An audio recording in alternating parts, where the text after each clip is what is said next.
Marissa, did your union ever fill you in on what hour power is? No. All right. Hour power is an old union principle that states that each member take the first 1 to 2 hours of their wages and set it aside to protect themselves and provide for their family's future. Now, setting aside 1 hour of your wage each week is 1/40th of your income, right? Mm-hmm. And that doesn't make a difference on your lifestyle. That's like a burger or a pizza a week, right? Exactly.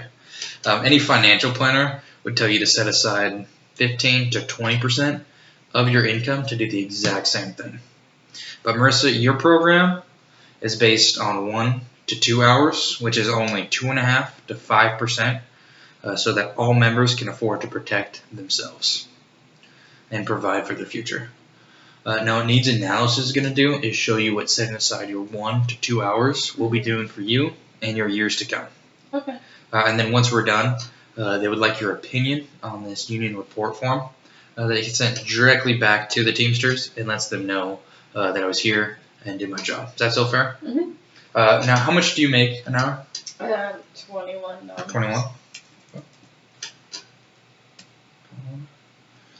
Okay. So what I'm going to do is show you what setting aside $21 will do for you and Jimmy.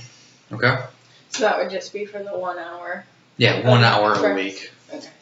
Mm-hmm. The computer will put it out.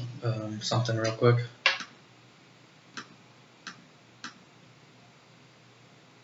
Okay. You got any big plans for this weekend or anything? Just relaxing, hanging out a little bit. Gotcha. Is your athletic trainer, right? Mm-hmm. Nice. How long have you been doing that for? Just a little over a year now, but I went to school for 4 years. Oh, okay. Yeah. So are you certified athletic trainer then, or how does that work? Yeah, currently certified athletic trainer. Oh, awesome. And you work down in Salem, right? Mm-hmm. Just right down the road. Yeah. That's awesome. How long have you been working there for? I've been working in Salem for about a year now. Mm-hmm. Gotcha. Just recently moved there. Really? Where'd you move from? McMinnville. Oh, nice. I went to college there at Linfield. You know Linfield? Yeah. Oh, that's awesome. Great little community. Mm-hmm. 3rd Street, you've probably been down there, right? Heck yeah. All the time. Mm-hmm. Okay, so it looks like you got it set up. Now there's 3 areas that they're concerned with. One is if you get injured in any type of accident and need to go to the emergency room. Second is when you pass away, your funeral and final expenses. And third is your paycheck protection for your family. Okay, now the first area they're concerned with, Marissa, is if you do get injured in any type of accident and need to go to the emergency room. Mm-hmm. Athletic trainer, you probably around injuries all day. Have you yourself ever been to the emergency room? No. Yeah, okay. Have you ever thought about what you would do when you get injured and need to go to the emergency room? No. Okay, well, American Income have given it a lot of thought. And what they're concerned with isn't that your medical bills will be taken care of, because we have health insurance that takes care of that, right? And if it's on the job, workers' compensation will be there. And most members have some form of disability, right? Mm-hmm. But they are concerned with is your loss of wages and other expenses that start adding up. Because Marissa, you're on the job and you kind of get blindsided by an athlete or something, mm-hmm. And you tweak your leg, tweak your ankle, and you need to go to the emergency room. While your medical bills will be taken care of, no one's paying you to be there, right? Correct. So if you or little Jimmy over there do get injured and need to go to the hospital, they're going to send you $150 just for taking the time to get that injury looked at, and that's for any kind of injury, whether you scrape your knee or you need stitches on or off the job. That's sent directly to you here at home, not to the hospital. Okay. Now, the only exception to that is if they need you to stay overnight in the hospital. In that case, they're going to send you $300 each day for up to an entire year. Now, So however many days you're in the hospital. for each day you stay in the hospital, Okay. you have $300 each day for up to a year. Now, realistically, you probably won't be in the hospital for a year, right? Mhm. But say it's a bad car wreck, knock on wood, and you need to go to the emergency room for a week. That's going to be $2,100 that'll be there for your family. Marissa, is that going to be enough when that happens to help your family during that time? Probably not. Probably not. It might be. Okay, the reason I ask is because it needs to be. Oh, Okay, so is $2,100 just for that 1 week of being in the hospital?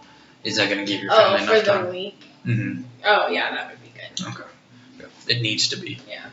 Now, the only exception to that is if you need to be sent to the intensive care unit.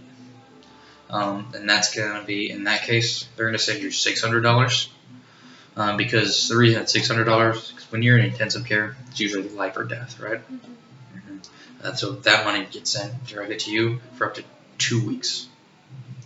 Any questions on these so far? So if you were in the ICU for 2 weeks, say, and then got moved to just like general care, but we're still in the hospital, do you then get $300 a week after you've already been in the hospital for the 2 weeks, like in the ICU for the 2 weeks? Yeah, exactly. So there's really only 2 ways you leave the ICU, right? Yeah. You do get better, like you were saying. Yeah. And then that $300 comes in, Okay. kind of for inpatient care, Mm-hmm. until you're healthy. And the other way you leave intensive care is we have to talk about the freedom of choice. Yeah. And that's the second area they're concerned with, is when you do pass away, your funeral and final expenses. So who's going to be in charge of taking care of everything when you do pass? It's not been set up yet, but it would probably be a family member. Family member, parents, right? Sister, sister, right? Mm-hmm. Now, the reason have you been involved with the funeral process at all? Not like fully immersed in it, but Mhm. a tiny bit involved. Have you been behind the scenes at all, the payments and everything? No, none of that. Thankfully. The reason I ask is because it's actually a very serious problem. Now, the concern isn't that we're going to pass away, because we're all going to die, right? Mm-hmm. We can't change that. But the concern is that when we do pass away, one of our immediate family members have to face the funeral director immediately. And funeral directors nowadays require all or the bulk of the money up front on the spot before they'll start doing anything. And while your family is waiting for that money to come in from your life insurance, who has to take care of that in the meantime? They do. Yeah, your family. They either have to take it out of savings, or worse yet, they have to borrow it if they don't have it in savings. Does that make sense? Mm-hmm. So they've set up the freedom of choice to take care of your funeral and final expenses. In fact, if you do qualify, you would get this certificate that looks exactly like this. The reason it's called freedom of choice is because it's good at any funeral home in the nation. The way it works is when you do pass away, your sister, whoever's taking care of it, has to take this certificate down to any funeral home she chooses. And when the funeral director looks at her and says, "I'm very sorry for your loss, but Marissa's funeral is going to be about $15,000. How will you be paying for that today?" At that point, your sister says, "Marissa has the freedom of choice. Everything from that point on will be taken care of." So your sister can go back, be with her family, and grieve like humans are supposed to. Mm-hmm. Now, Marissa, it looks like they've set up $20,000 for your funeral and final expenses.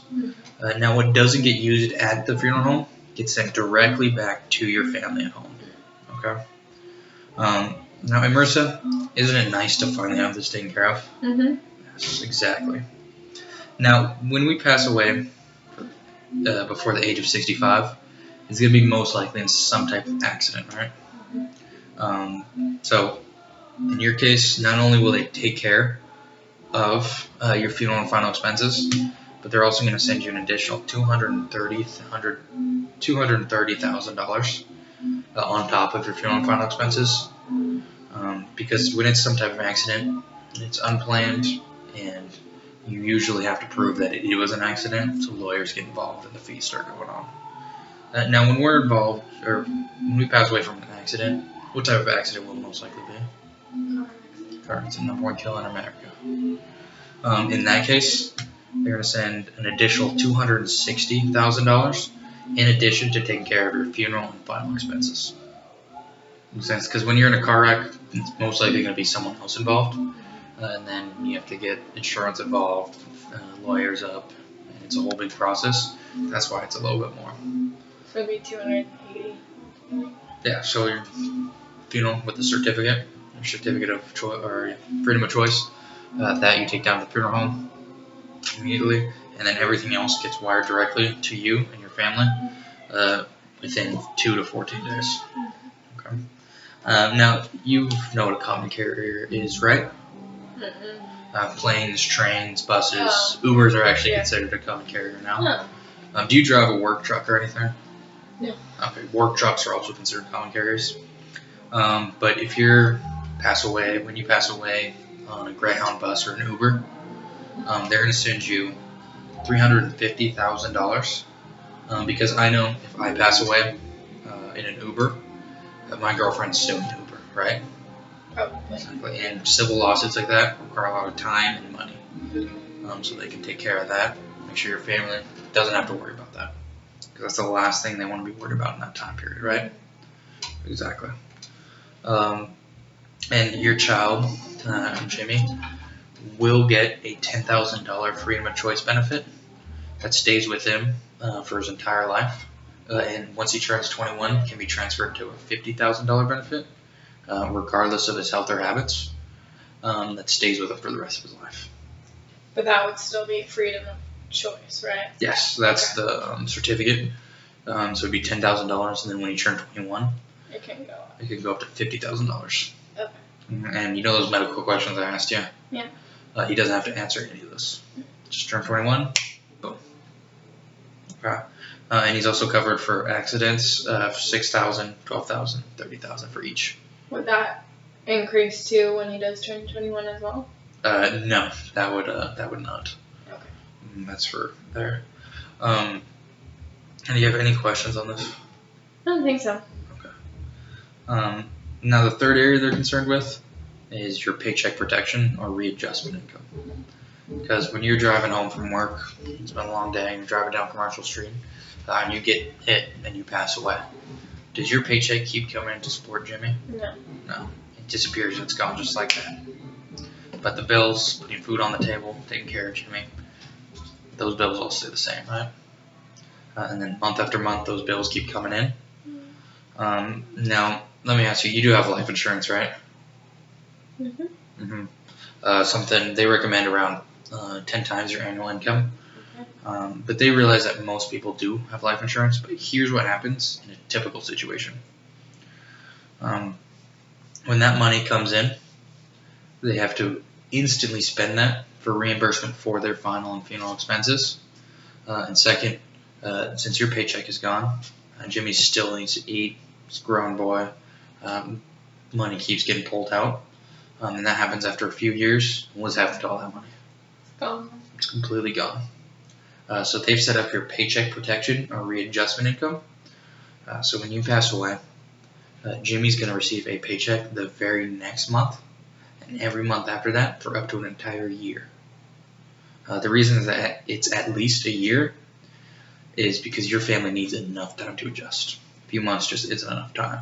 And that paycheck would match what I'm currently bringing home with me? Match around there. In fact, when you do pass away, they're going to send Jimmy $3,700 that very next month, and every month after that. Wait, they would send him that. He would get $3,000 each month. Yeah, each month for up to 3 years. Okay. So the very next month you pass away, Jimmy gets this $3,000 700 check the next month, and every single month after that for 3 years.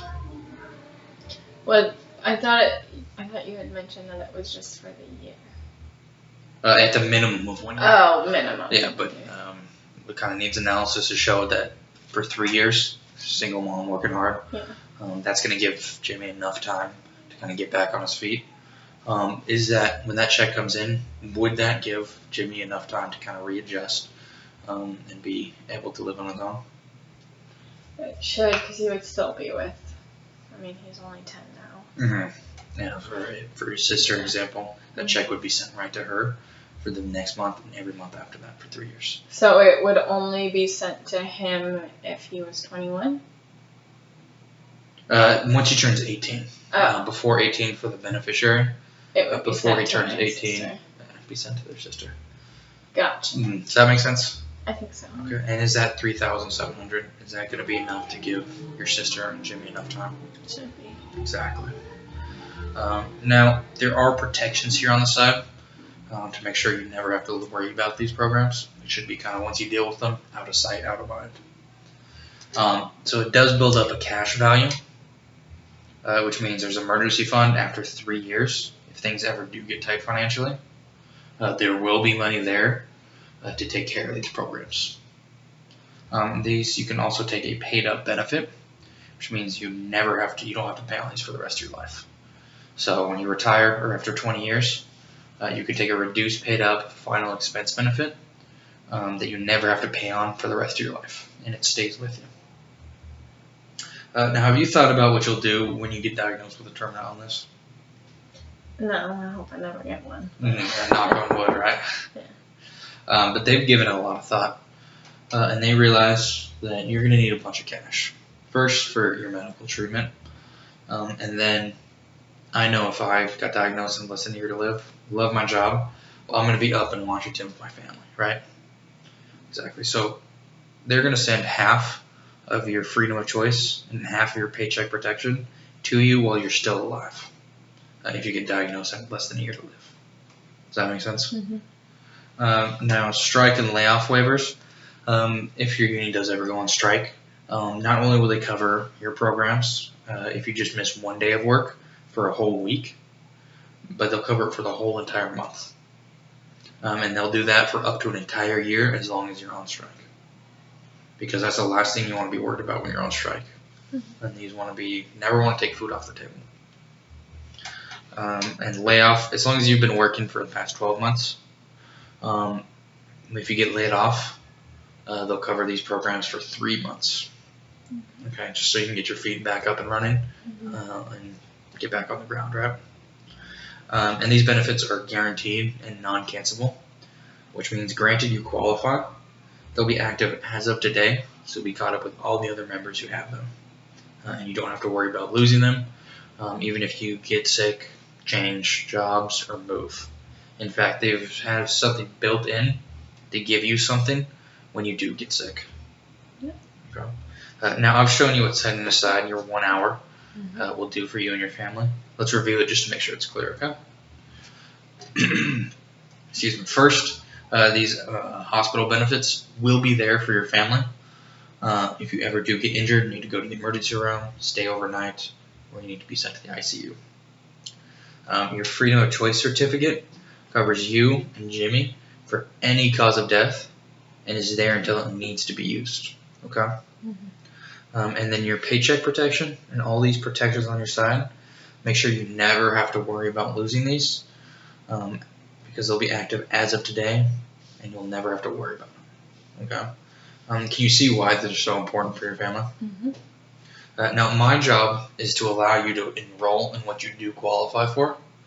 The best part about these is they're set up just like a payroll deduction, but from your own bank account and only once a month.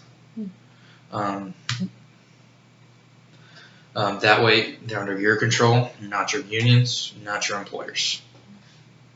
And let's face it, there's only 2 times you really kind of think about this. One, when I come out and visit and we go over this with you.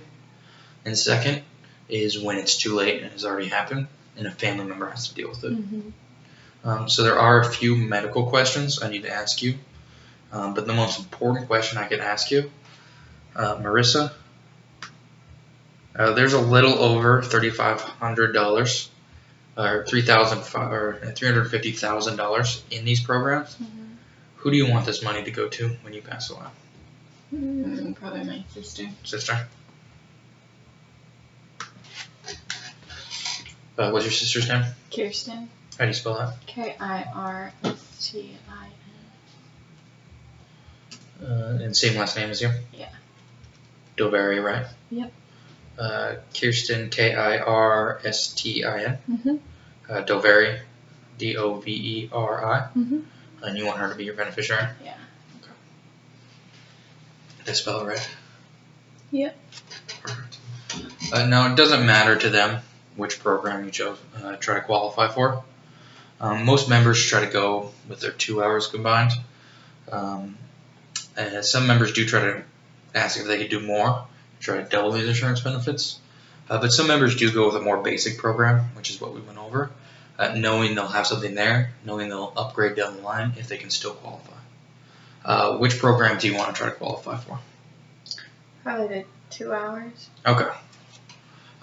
So yeah, I'll go ahead and show you that. But there are a few medical questions I do have to ask you, just to make sure. Okay.